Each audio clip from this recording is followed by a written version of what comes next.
I hope you're well today. I'm so glad you're here. I don't know if you've noticed, but I changed the name of the channel to the Dree Journal.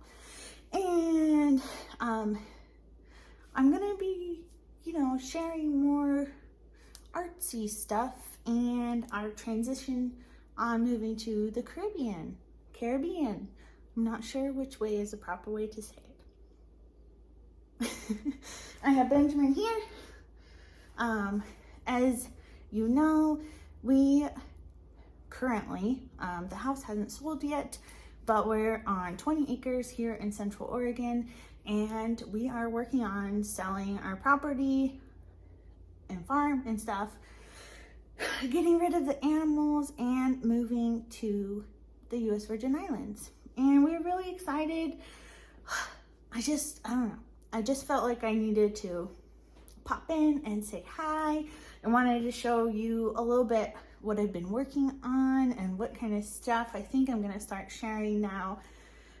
I understand if you're like, I don't really want to follow anymore because you're not sharing farming stuff. Oh, Benjamin. He started begging for dinner 2 hours early.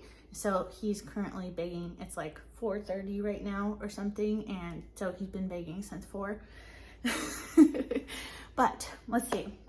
I have been doing something I decided to call memory journaling, which is something I'm doing to help process my feelings of moving, because this is huge. I mean, we've had this life here for 5 years. We've been doing the homestead thing, but recently we just decided that we needed a new adventure and we needed to delve into some new culture. And so we're working on moving. We are hoping to close by the end of November. It's currently the end of October now. I don't really know how realistic that is necessarily, because we're still at the point where it's just kind of in limbo. The inspection's been done. There's some stuff there's something we have to fix, and then we still have to do appraisal on the house. And this is our first time selling, so it's been kind of interesting process. I'm really thankful for our realtor because she's also a friend, so she's been able to answer any questions we have and all that good stuff. It's been a big kind of stressful thing. We're still, we're not completely moved. Yeah, we're still living here, until we sell. We need, the proceeds of the sale of the house in order to, continue with the plan and move. So everything is just kind of limbo-y. I think everything will fall into place, but it's just been kind of crazy and hectic. We gave away almost all of our animals now. What we have left are the Belgian Duclays, the millefleurs, they're bantam, the true bantam chickens, and the donkeys and the 2 rabbits. The donkeys have a home. They're going to my farrier, and the little bitty chickens are gonna go actually to my realtor, which is fun. She's gonna pick them up this weekend. Then the only ones I still need to rehome are the rabbits. I've been trying since we decided to move, and it's been like nobody wants them. So it's been kind of stressful on that point. I have some people who are like, as a last resort, I'll take them, but I want to try my best to get them to someone who's like super stoked, to have them. Because they're not like the most pettiest of pets. They're kind of like, I don't know. Lawrence is he can be grumpy sometimes because I think he's deaf and blind. And Blue, he's just a tiny little thing, and he's afraid to be out of his cage. And that they've been that way since I've had them, and I've had them since 2016.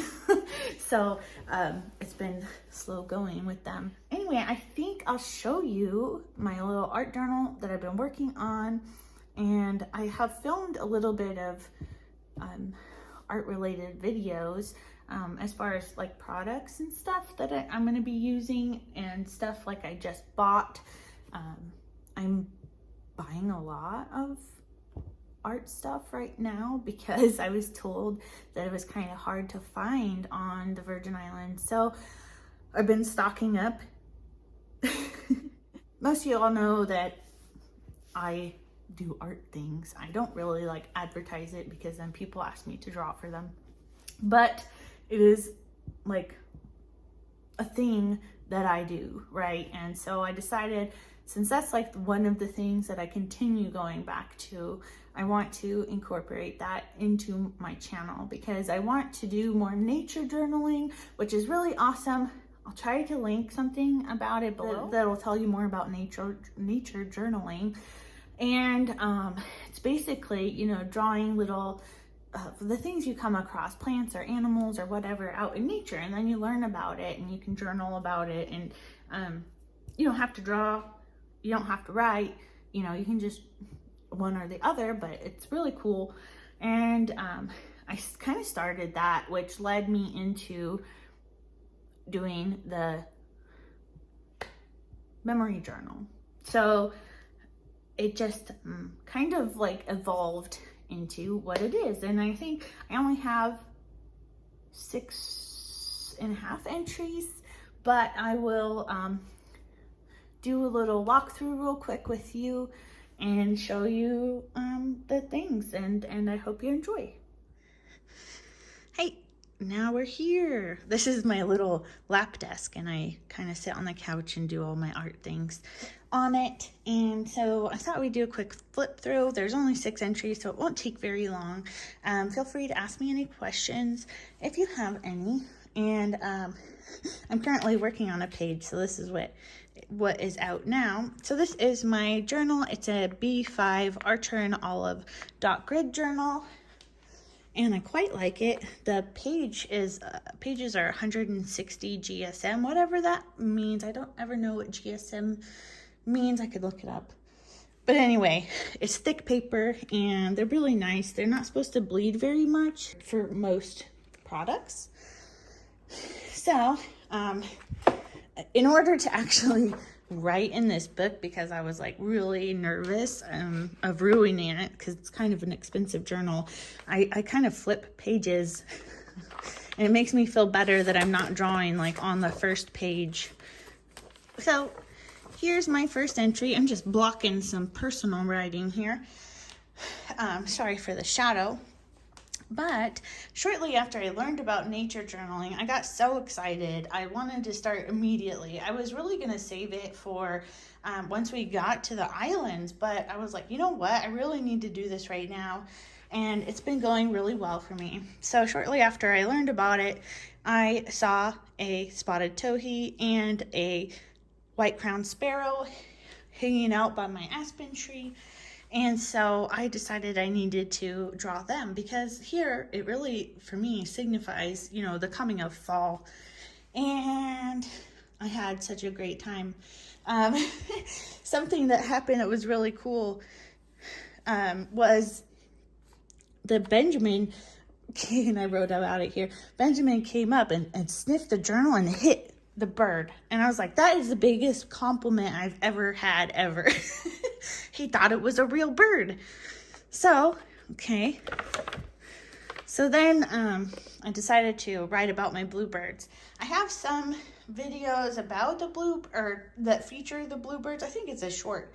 But the bluebirds here, they're called mountain bluebirds. They are the most vibrant blue ever. And I just love them. They're like, I've built such a deep connection with them here, and I cried about leaving them because I just felt like no one's gonna appreciate them as much as I do.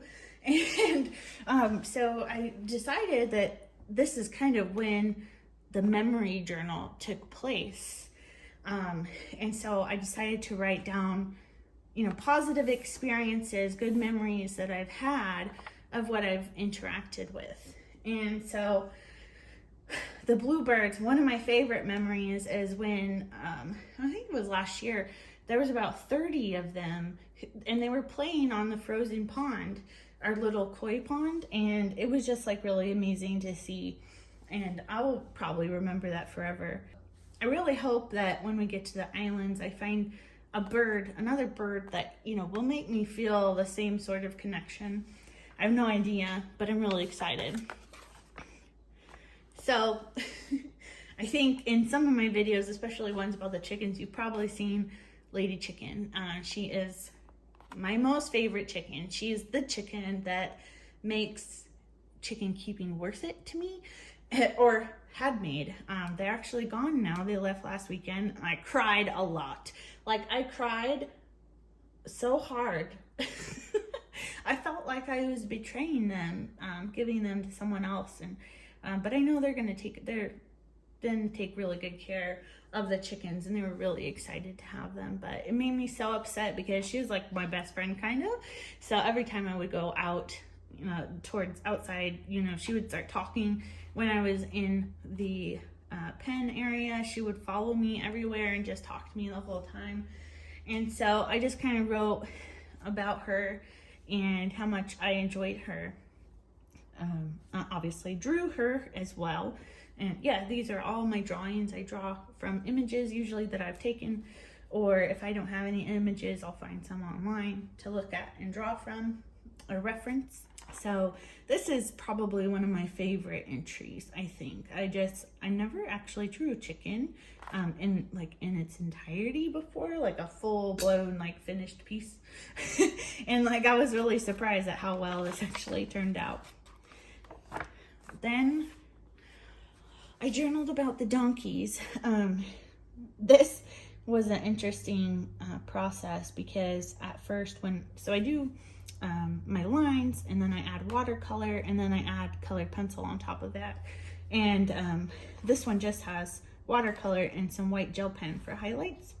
But when I was looking at these ones and they just had the watercolor, I thought they looked awful.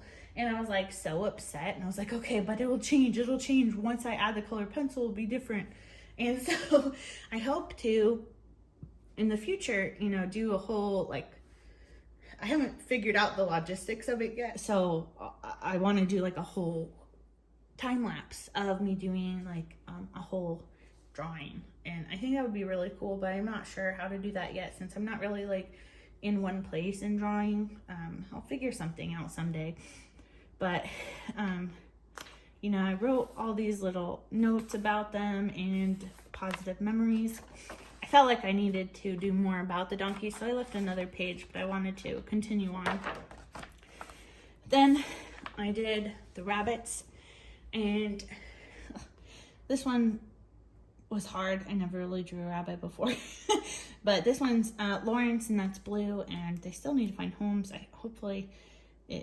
I'll find them, obviously, hopefully. But I wrote about how it took Blue 3 or 4 years to have the confidence to do anything but stand there being petrified when I was cleaning his cage. So he finally started getting at least brave enough to run back and jump back in his cage.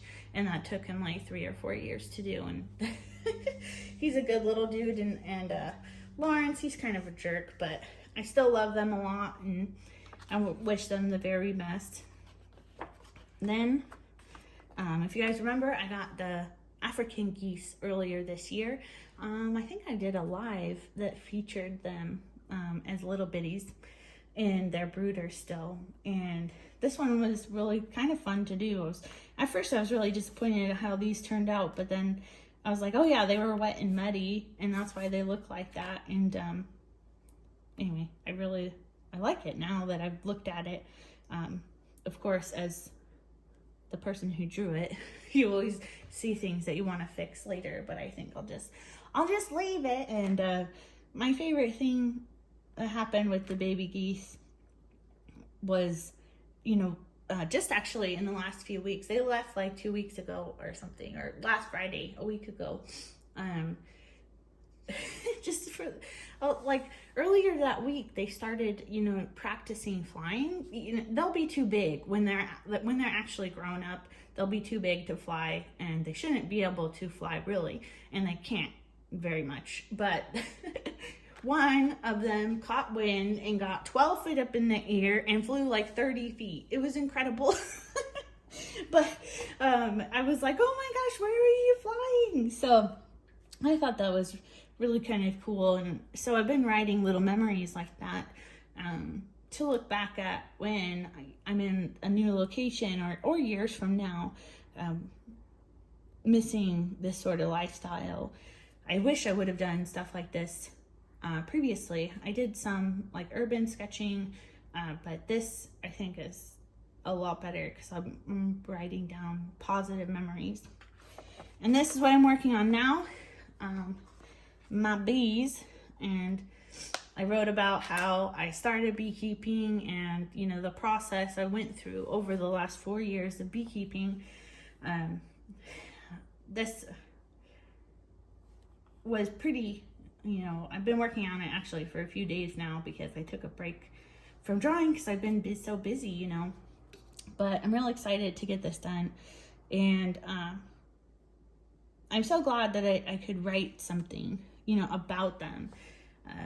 I talked about how the hive honeysuckle, or the colony honeysuckle, ended up being like my favorite colony throughout the like 3 years, and how I did things that people thought I could never do, experiments that people was like, that's impossible, you shouldn't do that, you're a bad beekeeper, but it worked great, and stuff like that, and about how I got funny looks when I told other beekeepers that I wanted to be foundation free in my hives, and how I got to, you know, share with them how that worked just fine.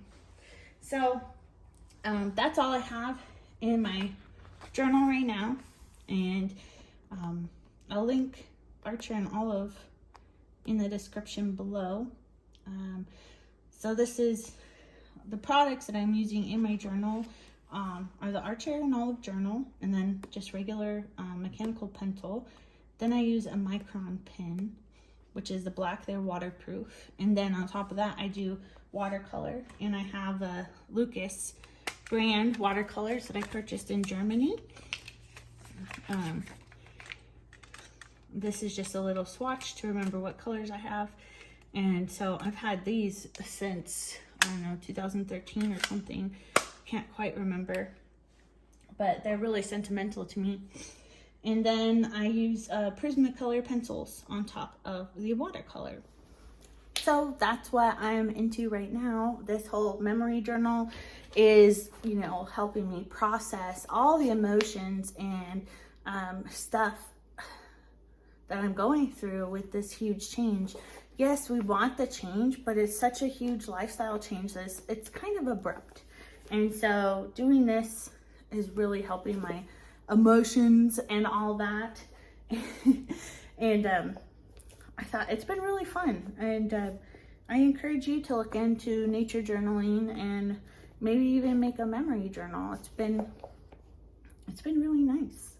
So I'll end it here. I know it's kind of long. I thank you for taking a few minutes out of your day to hang out with me here on the Dre Journal, and I will see you next time. Bye.